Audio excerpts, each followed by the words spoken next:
नमस्कार. सकाळीच गजाले किल्ले शेजारनीक सांगलंय वायच पावटे सोलूक बसतं. ती म्हणता भाजी देतलंस तर बसतलंय. देतय म्हटल्यावर पटकन बसली. दोघांनी पावटे सोलून घेतलं.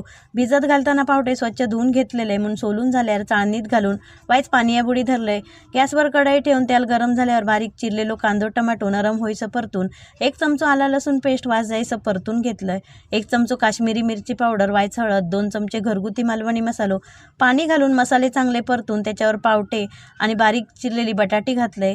पाणी पावटे बुडती तितक्या पाणी घालून चवीपुरता मीठ आणि 2 सोला घातले. झाकण ठेवून मध्यम गॅसवर 15 ते 20 मिनिटं भाजी शिजवून घेतले. हे कडवे वालत हेका थोडं वेळ लागता. सफेद वाल पटकन शिजतात.